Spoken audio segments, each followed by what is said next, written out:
नमस्कार दोस्तों, मैं हूं आपका दोस्त लोकेश साहू और आप देख रहे हैं लोकेश छत्तीसगढ़िया यूट्यूब चैनल। आप सभी साथियों का हमारे इस मंच पर, हमारे इस यूट्यूब परिवार पर आप लोगों का बहुत बहुत स्वागत है, बहुत बहुत अभिनंदन है। दोस्तों, इस वीडियो के अंदर हम समझने वाले हैं कि प्रदेश के शासकीय कर्मचारी जो अभी नए नियुक्त हो रहे हैं, खास करके उनके लिए 3 अलग अलग प्रकार से उनका शोषण किया जा रहा है सरकार की तरफ से। पहला स्टाइपेंड और दूसरा उनके वेतन भत्ते, डीए, एचआरए जैसे महत्वपूर्ण जो भत्ते हैं उसको काटा जा रहा है। और साथ ही साथ तीसरा मैटर अब आ रहा है तकनीकी त्याग पत्र को लेकर। जी हाँ दोस्तों, इसको लेकर सबसे ज़्यादा इस वक्त कमेंट आ रहे हैं कि तकनीकी त्याग पत्र के संबंध में वीडियो बनाइए। तो दोस्तों, हम इस वीडियो के अंदर स्टाइपेंड और वेतन भत्ते, डीए, एचआरए और साथ ही साथ तकनीकी त्याग पत्र, इन तीनों को मैं डिटेल से आप लोगों को समझाने वाला हूँ। खास करके तकनीकी त्याग पत्र के संबंध में और डिटेल से मैं आपको बारीकी से समझाऊंगा कि ये एक्चुअल में है क्या, पूरा मामला क्या है। सबसे पहले दोस्तों शुरू करते हैं स्टाइपेंड को लेकर।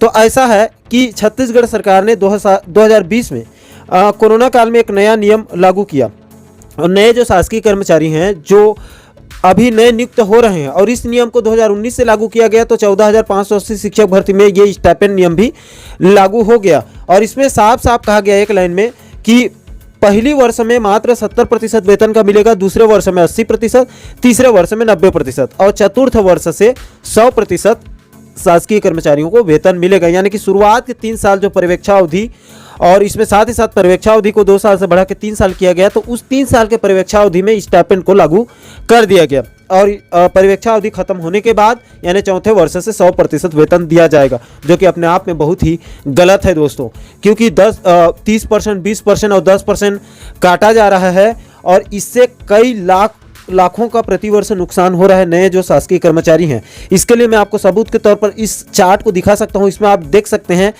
इसको मैं चूंकि एक पिछले वीडियो में डिटेल से आप लोगों को बता चुका हूं, इसीलिए इसको और बारीकी से बताकर आपका समय लेना नहीं चाहता दोस्तों। इसमें इस चार्ट में प्रथम वर्ष का 70% जो काटा जा रहा है, उसमें खास करके शिक्षकों का, सहायक शिक्षक और लेक्चरर का कितना नुकसान हो रहा है, द्वितीय वर्ष में कितना, तृतीय वर्ष में कितना, इसको डिटेल से इसमें बताया गया है। इस चार्ट को आप देखेंगे तो आप समझ ही जाएंगे कि कितना आर्थिक नुकसान हो रहा है। और चूंकि दोस्तों मैंने स्टाइपेंड के संबंध में कई सारे वीडियो पहले ही बना चुका हूं, इसीलिए इस पर और ज़्यादा बात करके इस वीडियो को लंबा करना नहीं चाहता। आप चैनल के प्लेलिस्ट में जाकर 7-8 वीडियो ऑलरेडी बन चुके हैं स्टाइपेंड के संबंध में, आप उनको एक बार देखकर अच्छे से समझ सकते हैं और आप खुद अंदाज़ा लगा सकते हैं कि ये कितना काला कानून है। लेकिन दोस्तों, इसी स्टाइपेंड में 3 साल का जो नियम लागू किया गया, लेकिन इसमें एक नियम ये जोड़ा गया, मैं आपको इसको भी प्रूफ के तौर पर दिखाना चाहता हूँ। इसमें कहा गया था कि 3 साल तो नए कर्मचारियों का जो है वो स्टाइपेंड लागू रहेगा, लेकिन साथ ही साथ इसमें जो अन्य भत्ता वगैरह है वो प्रदान किया जाएगा, अन्य भत्ता। इसके लिए मैं सबूत के तौर पर आप लोगों को 22 फरवरी 2021 की इसी 14,580 शिक्षक भर्ती में व्याख्याता संवर्ग ई संवर्ग में गणित विषय में एक अभ्यर्थी का चयन हुआ था, उसका आप ज्वाइनिंग लेटर देखिए। और इस ज्वाइनिंग लेटर में यहाँ पर आप देखेंगे तीसरे बिंदु पर, इसमें स्पष्ट तौर पर वहाँ पर कहा गया, छत्तीसगढ़ शासन वित्त विभाग द्वारा जारी वित्त निर्देश 21/2020 दिनांक 29/7/2020 को लागू किया गया था स्टाइपेंड। और इसकी अधिसूचना जो है वो 28/7/2020 को, यानी अधिसूचना 28 जुलाई को जारी की गई। और ये जो नियम है इसको 29 जुलाई को एक दिन बाद लागू किया गया। और इसमें कहा गया कि 28/7/2020 के अनुसार सीधी भर्ती के पदों पर चयनित शासकीय सेवकों को 3 वर्ष की परिवीक्षा अवधि में निम्नानुसार स्टाइपेंड दे होगा। सभी विभागों के लिए है दोस्तों, सिर्फ स्वास्थ्य विभाग को छोड़कर एक बीच में लेटर जारी हुआ था, उसको भी मैं आपको बताऊंगा, लेकिन ये सभी विभागों के लिए है। इसमें देखिए साफ साफ कहा गया, प्रथम वर्ष 70%, द्वितीय वर्ष 80%, तृतीय वर्ष 90% दिया जाएगा। यानी पहले साल का 30% काट लिया जाएगा, दूसरे साल का 20% और तीसरे साल का 10% काट लिया जाएगा, और इसी को स्टाइपेंड कहा जाता है। लेकिन यहां पर देखिए, परंतु पर्यवेक्षा अवधि में स्टाइपेंड के साथ अन्य भत्ते शासकीय सेवक की तरह प्राप्त होंगे। यहां पर स्पष्ट तौर पर कहा गया, व्याख्याता के पद पर नियुक्ति 3 वर्ष की पर्यवेक्षा अवधि पर तथा अस्थायी होगी, यानी प्रोविजनल पीरियड पर रहेगी तो वो स्वाभाविक वो अस्थायी ही रहता है प्रोविजनल पीरियड तक।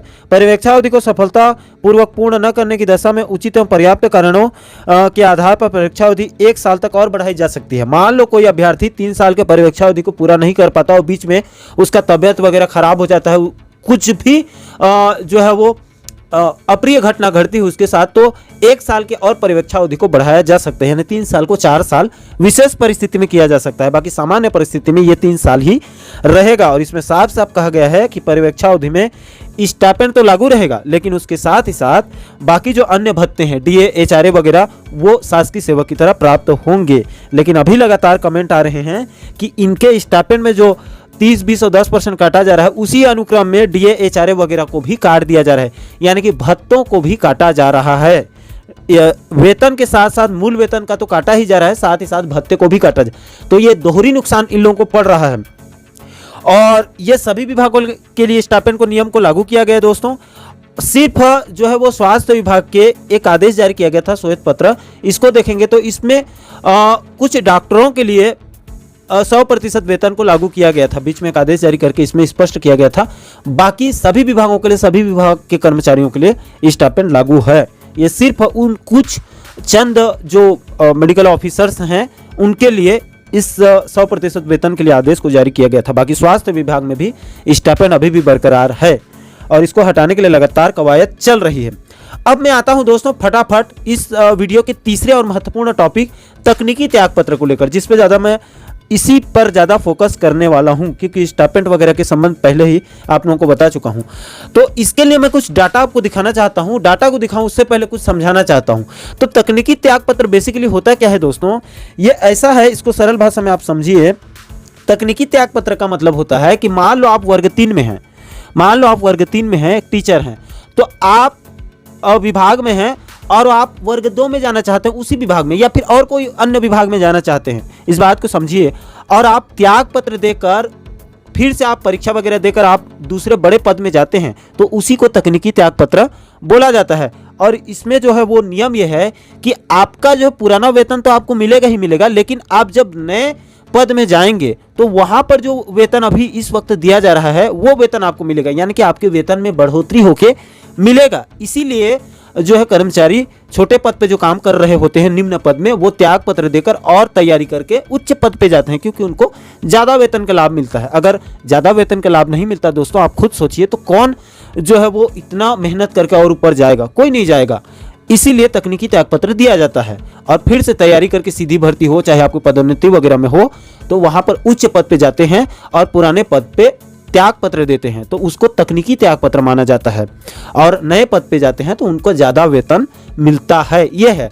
तो बहुत सारे अभ्यर्थी जो हैं, नए कर्मचारी हैं, अभी जो पुराने पद से त्याग पत्र देकर अभी जो शिक्षक भर्ती वगैरह हुआ है उसमें नए पद पे गए हैं, उच्च पद पे, तो नियम के मुताबिक उनको उच्च पद का वेतनमान का लाभ मिलना चाहिए था, बट अभी वो भी नहीं मिल रहा है, यानी कि इनका तिहरा मार पड़ रहा है। स्टाइपेंड के साथ साथ वेतन भत्तों में भी कटौती करके अब तकनीकी त्याग पत्र में भी इनका जो है वो हक को मारा जा रहा है। इसके लिए मैं कुछ डॉक्यूमेंट आपको दिखाऊं।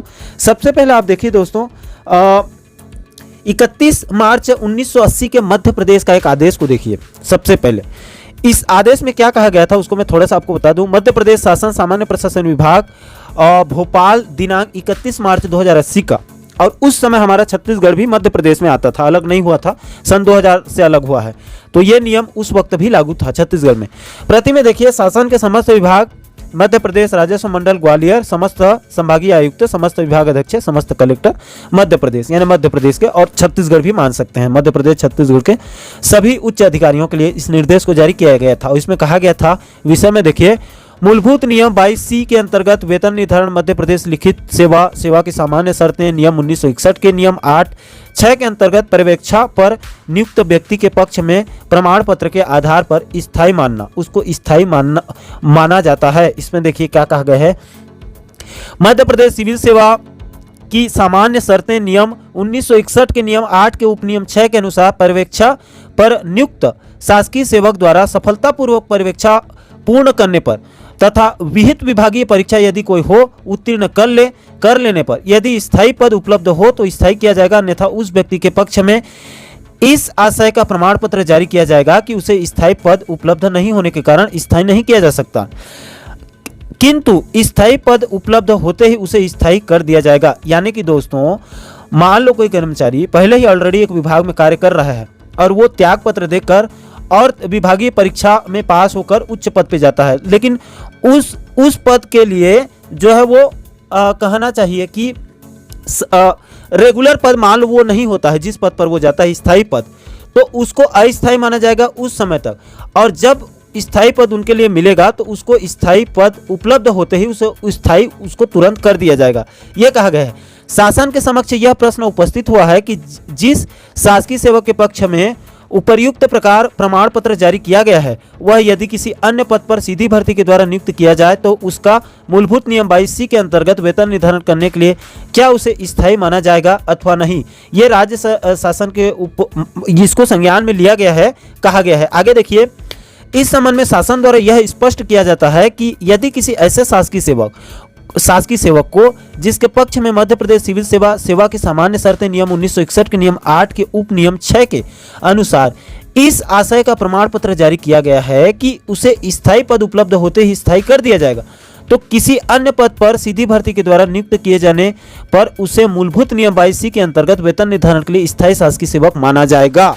यानी कि उसके लिए मान लो स्थायी पद नहीं हो, फिर भी वो बेचारा विभागीय परीक्षा देकर उच्च पद पे गया है, तो उसको उच्च पद का वेतन मिलेगा, भले वो अस्थायी होगा, बाद में उसको स्थायी पद मिलने के बाद उसको स्थायी किया जाएगा, लेकिन उसका वेतन वगैरह जो है वो स्थायी पद के अनुसार ही बढ़ा हुआ वेतन मिलेगा, ये कहा गया है। इसका सरल आप जब इसका तोड़ेंगे इस और सरल शब्दों में आप जब समझने की कोशिश करेंगे तो यही बात है। इसमें मध्य प्रदेश के राज्यपाल के नाम से आदेशानुसार यहाँ पर देखिए LN मीणा उप सचिव मध्य प्रदेश शासन सामान्य प्रशासन विभाग का हस्ताक्षर 31 मार्च 2080 की ये आदेश है। ये तो हो गई दोस्तों। अब आगे बढ़ते हैं। अब मैं छत्तीसगढ़ की कुछ डॉक्यूमेंट आपको दिखा दूं आदेश का, छत्तीसगढ़ सरकार की। तो छत्तीसगढ़ सरकार के आप इस आदेश को देखिए, छत्तीसगढ़ शासन वित्त योजना विभाग दाऊ कल्याण सिंह भवन मंत्रालय, ये 10 मार्च 2010 को यह आदेश जारी किया गया है और उस समय छत्तीसगढ़ के मंत्रालय का नाम दाऊ कल्याण सिंह भवन था उस वक्त। और इसमें देखिए प्रति में शासन के समस्त विभाग अध्यक्ष राजस्व मंडल बिलासपुर, समस्त विभाग अध्यक्ष समस्त संभागीय आयुक्त रायपुर छत्तीसगढ़। और इसके आप विषय में देखिए दोस्तों, तो मूल नियम 22D के संबंध में स्पष्टीकरण, यानी मूल नियम 22D के संबंध में स्पष्टीकरण इसमें किया गया है। अब मैं इस आदेश को पढ़ूंगा तो और ज्यादा वक्त निकल जाएगा। मैं इसकी कुछ महत्वपूर्ण जो इसके पॉइंट है उसको मैं आपको बता दूं कि आखिर ये मूल नियम 22D के संबंध में क्या स्पष्टीकरण किया गया है। तो इसमें कहा गया है सरल शब्दों में कि मूल नियम 22D के संबंध में स्पष्टीकरण के लिए इस आदेश को जारी किया गया है। तो निम्न पद से उच्च पद पे जाने से इसमें वेतन में वृद्धि करके दी जाएगी। मान लो निम्न पद से कोई उच्च पद पे जाता है, बड़े पद पे, उसी को मैं आपको बता रहा हूं, तो उसका बढ़ा हुआ वेतन दिया जाएगा। लेकिन ऐसे परिस्थिति में जहां लगे कि उच्च पद में वास्तव में वेतन कम है तो वहां पर वेतन वृद्धि नहीं की जाएगी। यानी कि दोस्तों ये कंडीशन ऐसा है कि कोई आदमी निम्न पद से उच्च पद पे जाता है तो वहां पर बढ़ा हुआ वेतन उसको दिया जाता है। लेकिन कई बार ऐसे कंडीशन भी होते हैं कि मान लो उच्च पद में है, मान लो निम्न पद में उसको 10,000 दिया जा रहा है और उच्च पद में भी 10,000 ही है, लेकिन वहां पर जो विशेष भत्ता वगैरह दिया जा रहा है वहां के कर्मचारियों को, उच्च पद वालों को, तो विशेष भत्ता जोड़कर उनका मान लो 12,000 हो गया है। तो उस कंडीशन पर आप नहीं मांग सकते कि मुझे भी 12,000 दीजिए, क्योंकि उनको विशेष भत्ता वगैरह जुड़कर उनका 12,000 दिया जा रहा है। तो उस कंडीशन पर आपको 10,000 ही दिया जाएगा। लेकिन सामान्य परिस्थिति में उच्च पद पे जाने पर आपको, अगर वहां पर कोई विशेष भत्ता का प्रावधान नहीं है, तो आपको बढ़ा हुआ वेतन भी दिया जाएगा जो वहां के कर्मचारियों को उच्च पद पर दिया जा रहा है। विशेष भत्ता को छोड़कर कहा गया है। यह है इसमें जो आदेश जारी किया गया था और इसमें मूल नियम 22D के संबंध में स्पष्टीकरण, यही स्पष्टीकरण किया गया था। इसमें छत्तीसगढ़ के राज्यपाल के नाम से अंत में आप देख सकते हैं SK चक्रवर्ती उप सचिव का बकायदा यहाँ पर हस्ताक्षर है। यह है दोस्तों। अब मैं आगे बढ़ता हूं और फटाफट आपको एक और आदेश दिखा देता हूं ताकि आप और जो है तकनीकी त्याग पत्र के बारे में आप और अच्छे से समझ सकें। तो एक और आदेश देखिए, छत्तीसगढ़ शासन वित्त विभाग मंत्रालय महानदी भवन से यह आदेश को जारी किया गया। कब आदेश जारी किया गया? तो देखिए दिनांक 3 अगस्त 2018 को, और 2018 तक यह छत्तीसगढ़ शासन वित्त विभाग मंत्रालय महानदी भवन ये हो गया था। पहले मैंने आपको आदेश बताया वो दाऊ कल्याण सिंह भवन था मंत्रालय का नाम, और 2018 आते तक ये महानदी भवन हो गया। और इसमें शासन के समस्त विभागों को निर्देश दिया गया। और विषय में देखिए, तकनीकी त्याग पत्र के पूर्व की सेवाओं का लाभ, वेतन निर्धारण, अवकाश इत्यादि परियोजनाओं के लिए दिए जाने बाबत समेकित निर्देश। यानी कि दोस्तों इसमें क्या कहा गया है, संदर्भ में इसका देखिए तो 26/9/1972 के एक वित्त विभाग के ज्ञापन का हवाला दिया गया है और इस आदेश को जारी किया गया है 2018 में। और इसमें तकनीकी त्यागपत्र के पूर्व की सेवाओं का लाभ वेतन निर्धारण में मिलेगा। आपने पुराने जो जितने सेवादी है उसका भी वेतन निर्धारण में लाभ मिलेगा, प्लस आप उच्च पद पे जाएंगे तो वहां पर उसका लाभ आपको दिया जाएगा इसके संबंध में। और साथ ही साथ इसमें लंबा चौड़ा यह भी बताया गया है आपके पेंशन वगैरह के संबंध में। लेकिन दोस्तों मैं चूंकि एड्रेस कर रहा हूं तकनीकी त्यागपत्र को, इसीलिए मैं इस आदेश के माध्यम से आपको सिर्फ तकनीकी त्यागपत्र के बारे में समझाने वाला हूं।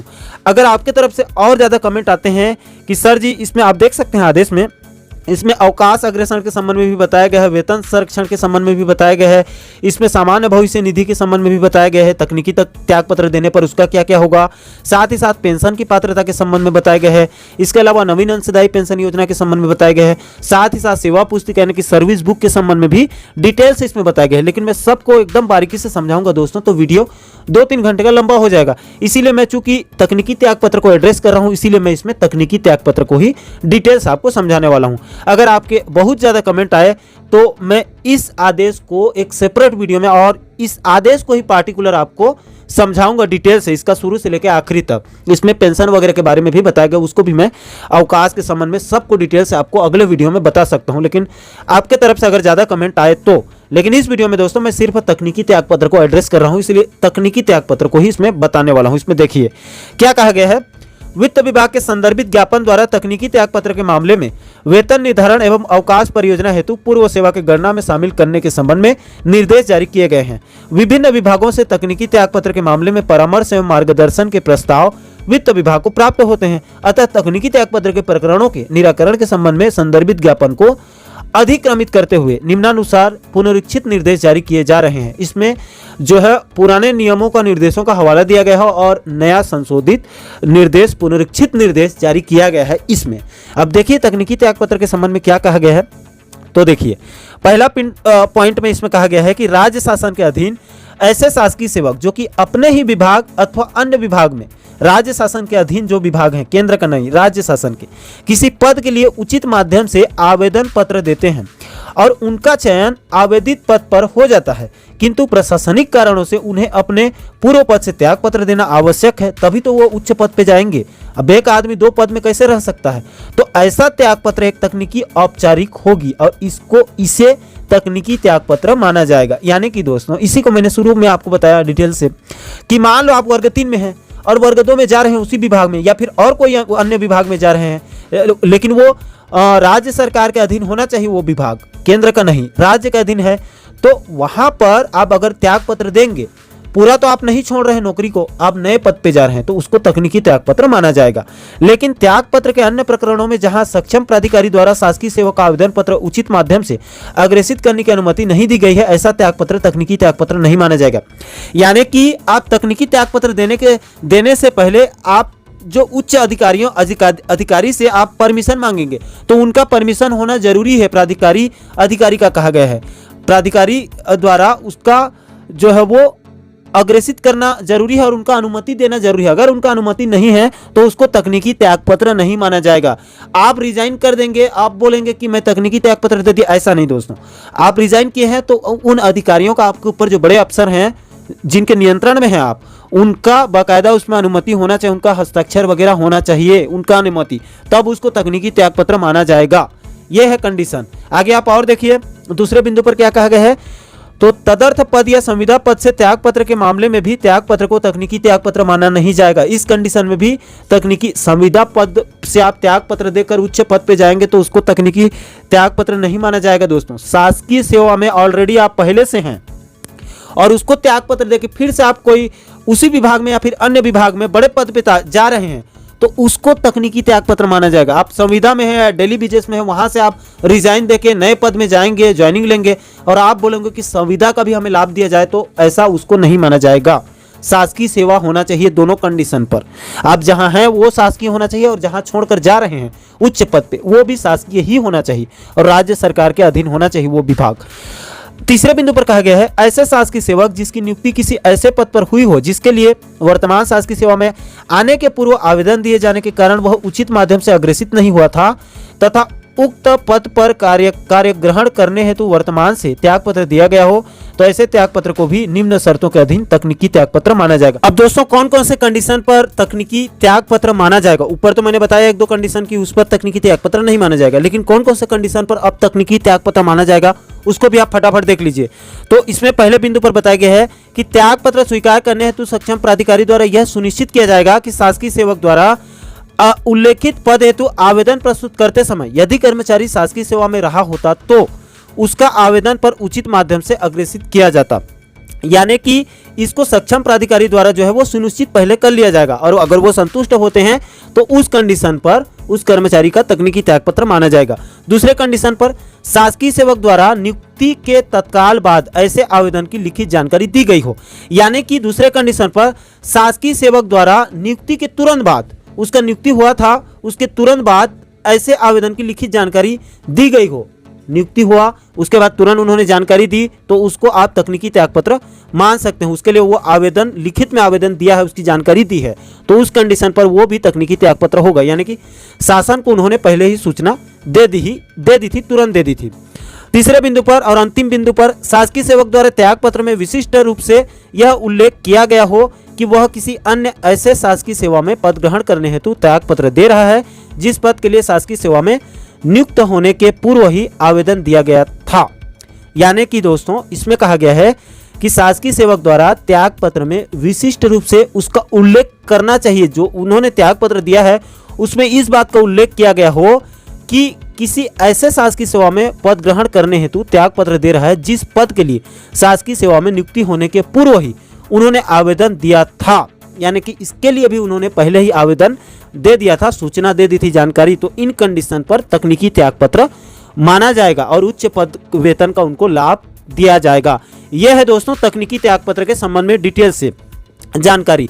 अब तकनीकी त्यागपत्र के संबंध में आगे अवकाश के संबंध में इसमें बताया गया है, मैंने पहले आपको बताया वेतन संरक्षण, साथ ही सामान्य भविष्य निधि, पेंशन की पात्रता, नवीन अंशदायी योजना, सेवा पुस्तिका के संबंध में, तो इन सभी को मैं और डिटेल से बताऊंगा तो वीडियो काफ़ी लंबा होगा दोस्तों। आपके अगर कमेंट आते हैं तो मैं इस पर नेक्स्ट वीडियो में इसको सेपरेट बताऊंगा, इसी आदेश को आपको डिटेल से और समझाऊंगा कि आखिर इनके लिए और क्या क्या सुविधाएं दी गई है। लेकिन तकनीकी त्यागपत्र को मुझे आपको समझाना था, इसलिए तकनीकी त्यागपत्र के संबंध में कौन कौन से कंडीशन थे उसको मैंने इस आदेश के माध्यम से 3 अगस्त 2018 के छत्तीसगढ़ शासन वित्त विभाग मंत्रालय के आदेश के माध्यम से आपको मैंने समझा दिया।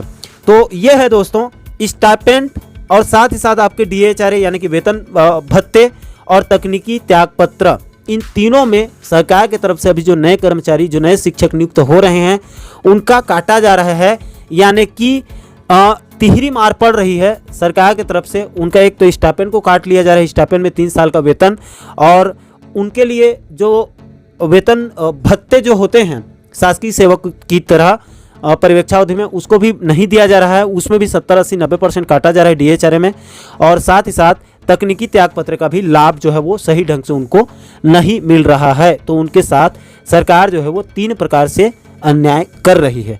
तो आशा करता हूं दोस्तों इस वीडियो के माध्यम से आप स्टाइपेंड और भत्तों के साथ साथ आप जो है तकनीकी त्यागपत्र को भी अच्छे से समझ गए होंगे। इसके बाद भी आपके और कोई सवाल रह गए हैं और आपका और कोई डाउट है दोस्तों तो हमें आप कमेंट सेक्शन में ज़रूर बताइए, हम उसको आपका रिप्लाई करने की पूरी कोशिश करेंगे। और इस पूरे मुद्दे पर आपकी क्या राय है आप नीचे कमेंट सेक्शन में हमें ज़रूर बताइए। और साथ ही साथ प्रदेश के इसी प्रकार के महत्वपूर्ण मुद्दों पर आप आगे भी वीडियो देखना चाहते हैं, सभी चीज़ों को बारीकी से डिटेल से समझना चाहते हैं तो हमारे साथ आप बने रहिए। दोस्तों इस वीडियो में फिलहाल अभी के लिए इतना ही। आशा करता हूं कि आप इस वीडियो के माध्यम से पूरे मैटर को अच्छे से समझ गए होंगे। दोस्तों इस पूरे मुद्दे पर आपकी क्या राय है आप नीचे कमेंट सेक्शन में अपनी प्रतिक्रिया जरूर दीजिए। और साथ ही साथ आप आगे भी इसी प्रकार के महत्वपूर्ण मुद्दों पर वीडियो देखना चाहते हैं तो हमारे इस चैनल को सब्सक्राइब जरूर करिए और साथ ही साथ आप बेल आइकन को जरूर प्रेस कीजिए ताकि हम जब भी नए वीडियो अपलोड करें आप लोगों तक तुरंत पहुंच सके। दोस्तों इस वीडियो में फिलहाल अभी के लिए इतना ही, मुझे दीजिए इजाजत। मैं मिलता हूं आपसे एक और महत्वपूर्ण मुद्दे के साथ, महत्वपूर्ण टॉपिक के साथ। तब तक के लिए जय हिंद, जय छत्तीसगढ़।